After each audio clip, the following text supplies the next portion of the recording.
डाली डाली फूलों की तुझको बुलाए रे मुसाफिर मेरे उत्तराखंड में।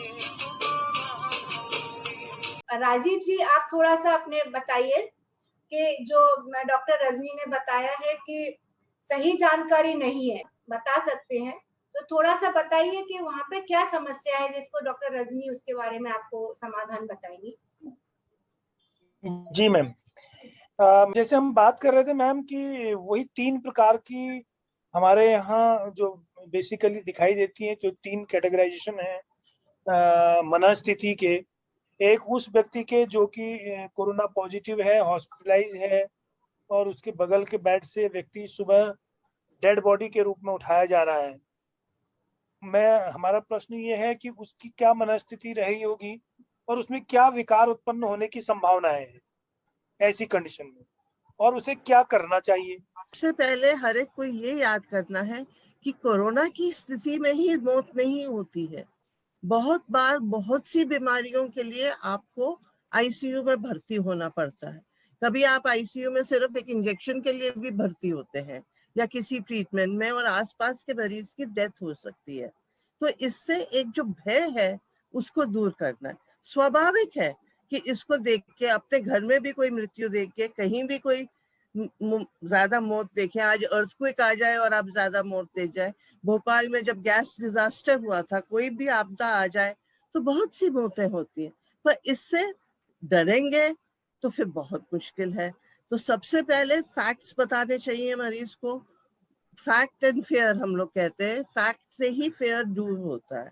और इसके लिए जो भी दूसरा मरीज है जिसको ये सवाल हो रहा है, उसको बहुत ज्यादा तनाव होता है, उसको एंजाइटी होती है, उसके दिल की धड़कन बढ़ जाती है, उसका हार्ट रेट बढ़ जाता है, उसको पैल्पिटेशन होता है, पल्स रेट बढ़ जाता है, उसको नींद नहीं आती है।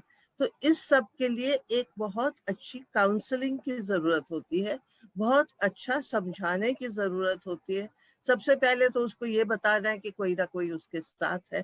जनरली कोविड वार्ड्स में ये देखा गया है कि लोगों को मनोचिकित्सक तक जाके या डॉक्टर्स भी जाके नहीं मिलते हैं। मेरी ही फैमिली में एक डेथ हो गई जहां मरीज 4 घंटे से डेड पड़ा था वार्ड में और किसी ने नहीं देखा। तो ऐसी स्थिति में आप क्या करेंगे? डर तो स्वाभाविक है, पर उस डर को दूर करने के लिए सबसे पहले अगर मोबाइल है तो व्हाट्सएप वीडियो से या किसी भी तरह उन तक ये पहुंचाना चाहिए कि वो अकेले नहीं है, उनके साथ हम लोग हैं।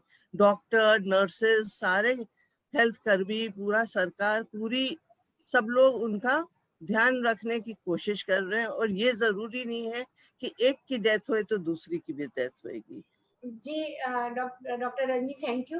डॉक्टर राजीव, ये बिल्कुल सही है कि वो आप जैसे बता रहे हैं, उनको एक समाज की बहुत जरूरत है कि हम लोग हैं, जो है वो गुजर गया, अभी हमें आगे कैसे बढ़ना है। अगर आप भी इस स्थिति में चले जाओगे तो ये फिर और ज्यादा समस्या बढ़ेगी, वहीं पर हमें रोकना है इसको, एक पॉजिटिव मैसेज देने की बहुत जरूरत है।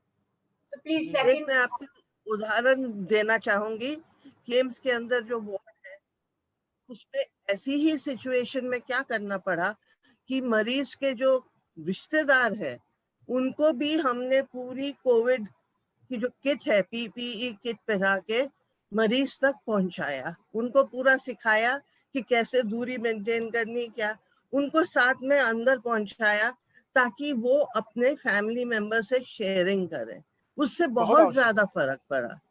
ये बहुत फर्क पड़ता है, पर यही है कि जो अंदर जा रहा है उसको पहले कोविड खुद ना होए और वो पूरी प्रिकॉशन पीपीई किट डॉक्टर जैसे पहनते हैं या नर्स जैसे पहनती, वो भी पूरी पीपीई किट के साथ उनको अंदर भेजा। तो इस तरीके से बहुत सा देखा गया कि टेंशन मरीज की बहुत कम हो गई। तो ये एक छोटा सा हम लोगों ने यहाँ प्रयास किया, मेरे भी हॉस्पिटल में, मैं यहाँ भोपाल मेमोरियल हॉस्पिटल में हूँ और एम्स भोपाल में, और ये बहुत सक्सेसफुल प्रयास है। हम लोगों ने वार्ड्स के अंदर टीवी पे या कंप्यूटर्स लगा के ये व्हाट्सएप के थ्रू और वीडियोस के थ्रू वार्ड के अंदर मरीजों से बात करी है। तो उससे भी बहुत फर्क पड़ता है, मरीज को लगता है वो अकेला नहीं है। अकेला होने से बहुत डर लगता है, सबसे इम्पोर्टेंट ये है। और मैडम कोविड का नाम आने से 60% पैनिक हो जाते हैं पेशेंट, क्योंकि कोविड की नॉलेज नहीं है ना, मालूम नहीं है कि कोविड क्या है। जी। आगे के जमाने में जैसे मैंने कल भी बताया, जब बड़ी माता जिसको कहते हैं चेचक होता था तो लोग को मालूम नहीं था उसके बारे में, तो डरते थे। जब मालूम चल गया कि उसका कॉज क्या है, वायरस क्या है, वैक्सीन निकल गई तो पूरी दुनिया से वो निकल गया। आज के दिन में कोई नहीं डरता उससे उतना। तो ये नई चीज है कोरोना, इसके बारे में जब जानकारी होगी तो डर कम हो जाएगा। हम एज ए डॉक्टर रोज पेशेंट देख पाते हैं, मैं रोज कम से कम 50-70 पेशेंट देख रही हूँ ऑल थ्रू कोविड, मतलब पिछले साल से। क्यों? क्योंकि मुझे डर नहीं है, मुझे मालूम है कि मुझे अपने आप को कैसे ख्याल रखना है, और वो सबसे जरूरी है कि जो आपको बताया जाता है वो कीजिए।